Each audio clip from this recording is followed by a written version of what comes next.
All right, cool. So I think this is a good time to talk about how we predicted the season before. We're 7 games into the Premier League season right now, and prior to the Oh season, yeah. I think you and I spoke about how we think it's going to end.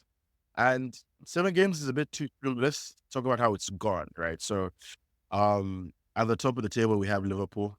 Any surprises there? I mean, okay, I am a bit surprised because Yeah, I think I said something like they were gonna finish. Well, they might not even make that top four, something yeah. like Say something we after thought the and same. this. But Yeah. so surprised. I mean, but that being said, let me caveat that by saying Hmm. I think the toughest game they've played so far is like the one against Manchester United, and that Uh, that wasn't even tough. So I feel like they've had a good run of form, unlike most clubs. So yeah, yeah, let's see how they fare. Their next run is a little bit more challenging. So let's see how yeah. they True. fare. But I mean, good start for that's what I mean. He had a good Uh-huh. squad. He inherited a good squad. So Mhm. yeah, good for him. But I do now believe they're gonna make the top four. Oh Maybe yeah. not win the. I don't think they're gonna win the Premier League. I think City will still win it. Mhm. But I think so far so good. I've been pleasantly surprised. I mean, they play good ball. So Mhm. shout out to the Liverpool squad. Oh no, shout out to Liverpool. I think they've had their boys play good ball. Salah on top one for sure. But special shout out to Gravenberch. Gravenberch has been playing good ball for Yeah, Liverpool. He's been like filling in that yeah, midfield role and he's been on top of his form, bro. I can't lie. I haven't been watching yep, Liverpool yep, games, yep. but the highlights I see and the things I hear about him, he's been carrying them, Maybe, Ted Hag should do a thing, talk to his boy, get him in the squad. You know what I'm saying? But shout out to Gravenberch True. as well. Um, and then we Yeah, have City for sure. City, they're not surprising anyone. City are doing what City do. They're scoring how City yeah. score. There's not much to say about them. And I still think they'll win the league. But do you think now it's going to be a I lot still think so. tighter? Do you think Liverpool is also in that category of chasing City? Because before it was just Arsenal, right? Who were Yeah, yeah. contending with City. Do you think Liverpool now can also contend with City? Just given what you've seen so far. Yeah, I think Liverpool will definitely throw their hat in the race. I'm even go as far as to say Aston Villa might have something to say about them, man. Really? You think Because so? they're looking really, really good. I mean, I know they were disappointed not to, beat Manchester United. I mean, everyone thought they were going to beat Manchester United, but hey, Facts, facts, you facts. know, sometimes United do pull one of those games for sure. So Mhm. I feel like they not like they'll win the league, but I feel like they'll cause some things. They'll pick a point off Arsenal, pick a point off Liverpool, pick a point off Mhm. against City. So I feel like whoever is able to beat Aston Villa might be the one, like out of those three, right? Because you remember last season Arsenal lost to Villa, I think Yeah. twice. Yeah. Both of them are away, and they didn't win the league. So I think City lost to them two once as well and won the other one, and that pretty much was the difference. So I feel like Aston Villa might worry. I think the other thing to that might stress out City a little bit is the way Pep plays his game. He has a strong reliance on his defensive midfielder, and they Mhm. just lost to Mhm. Rodri like for most part of the series. So it'll be interesting to see how they cope. I mean, you Mhm. saw their first game without him against Fulham, and they almost lost actually. Yeah. If Adama Traore could finish, like they lost that game easily. There wasn't Mhm. so much control. It became like a Mhm. end to end kind of game. Like a Manchester United game, really just back and forth, back and forth. I mean, 4-3. I mean, Mhm. that was risky to see from Manchester City. So you can already see just how much, missing that control that Rodri brings them might Mhm. affect them long term in the season. So, I'm interested Mhm. to see them now against Liverpool, against Arsenal again, against these, Mhm. teams that are very, very tight and compact to see how True. they True. play. True. So True. City will win, but I feel like it might be tougher. Be tougher. I think so too. I think that Rodri injury is going to dent them so badly. I've heard rumors of them trying to bring Zubimendi in January. I don't know how Yeah, true those are, but maybe that could fill in the hole to a certain degree. But no one is like Rodri, hmm man. Ballon d'Or contender. No one is like him. Like sure. that could be the reason Arsenal win the league actually, just because of the Mhm. differential Rodri brought, and also just how much he would have those clutch moments. Rodri runs City the Champions Yeah. League, and by extension, won Yep. them the treble. So those kind of clutch moments that Rodri does, you can't really replace that with someone else. So we'll see how other teams take advantage of that. Surely Arsenal is looking to that to top it up. And speaking of Arsenal, Wait, They're so the you think only. Arsenal win the league? Uh no. I think that they will view it as an opportunity to get closer. I still think City's pedigree is too much. When you have people scoring like Haaland is, when you have people playing like, dude, I just, I don't see Arsenal having that firepower, to be honest. And I don't think that they use their transfer window to really give themselves the firepower they needed to match City. They Yep. brought on good Yes. players like, Califorri, etc. But that isn't enough. That really isn't enough. Lonely. And they're now closer because Rodri has left the squad, but I still don't think they have enough manpower. Ironically speaking, they're the only unbeaten team, so maybe they'll have another invincible season. Who knows? In 7 games, they haven't lost yet, but Nah, United will beat Arsenal, man. 3-0, Rashford hat trick. Exactly. Yes.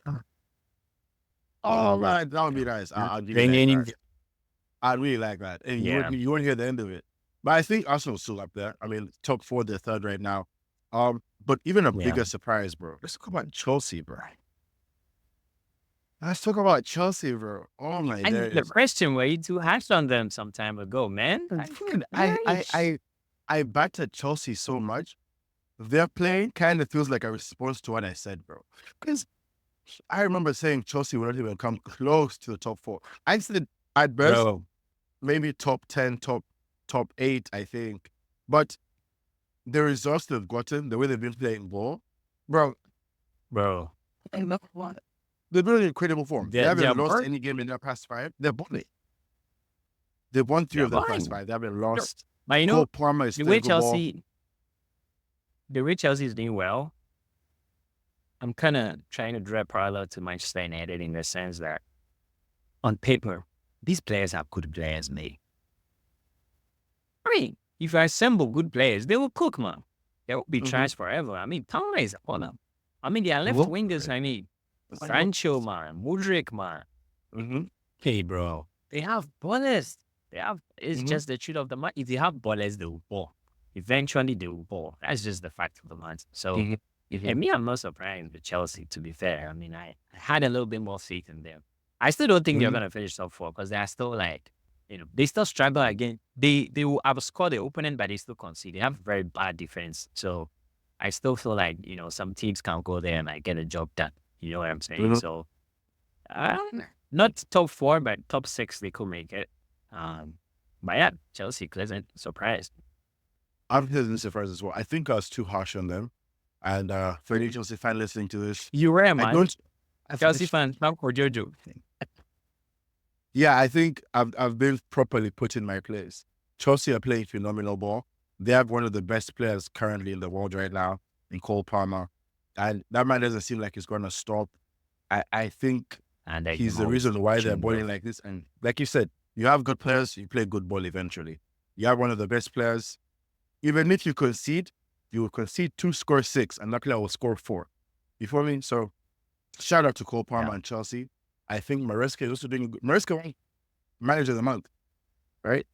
So, it's not just the players. Like, I think there's recognition for how he's assembled this squad. Everyone, including myself, was bashing Chelsea for signing too many forwards, right? And I think Maresca has found his source, and if you find your source with that kind of bench, you become dangerous. Well, you become dangerous. So, he's showing sparks of danger. You feel me? And I think Chelsea are becoming more excited than I gave them credit for. Currently in the top 4. Yeah. If the league ended today, Chelsea will go to the Champions League, bro. So shout out to Chelsea, right? I think in turn, we've talked about Chelsea's rise, but I think I wanted to touch upon Newcastle's decline, right? Because, I just maybe a little bit. We hadn't planned to talk about this, but what happened with Newcastle, bro? There was a point where we kind of thought that it was on the up and up. I don't know. Comes back to the same thing, bro. You need good players, man. You do? Squad. You want good players. I mean, you can't win. You can't stay competitive with just an 11. I mean, look at Aston Villa right now. They are doing well because they are not relying on Watkins alone. You get what I'm saying?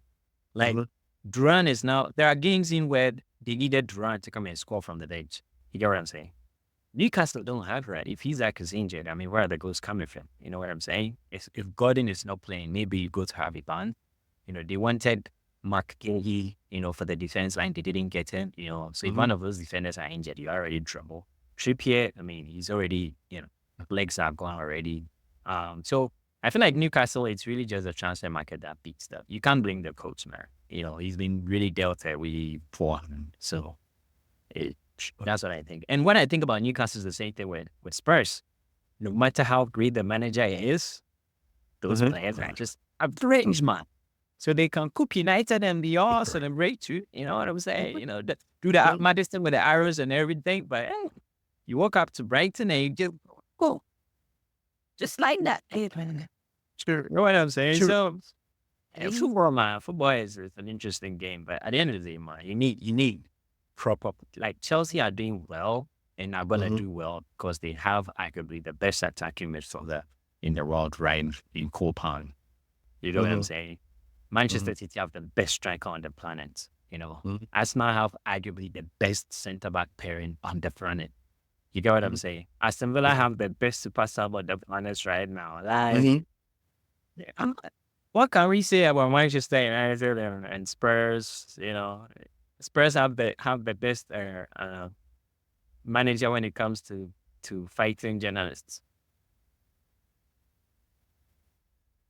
They do. However, I think Spurs, Yeah. as like, I don't know how deep we can rely on numbers and stats, but you know, it's a very good metric. When it comes to like expected goals, expected non-penalty goals, Spurs are up there. I think they're number one for all that jazz. You know, so Hey, bro. they're performing, but there's no output. Yeah. You know what I'm saying? United have like we have one of the highest XGs as well, but we still went our manager out. Bro, XG ain't the stuff, man. You just don't have the That's why I players to said, execute, mate. yeah, we may not rely on it entirely, but it's there. It's a metric you can use, and you can say, okay, cool, that's what's happening. But at the end of the day, you know, shout out to these teams for performing. I don't know if there's any team you want to talk about, really. You have your mid-table teams who are playing ball on, Yeah.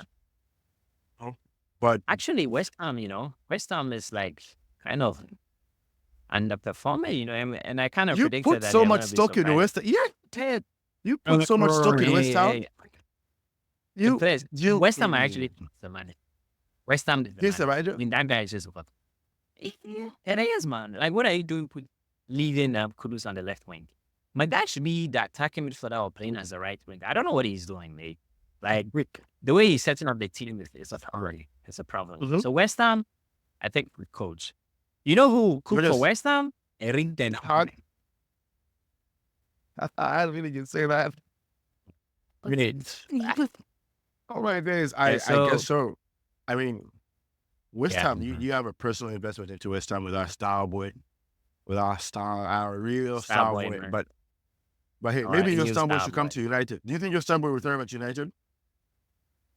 I mean, we don't have a right winger, do we? Oh, really? So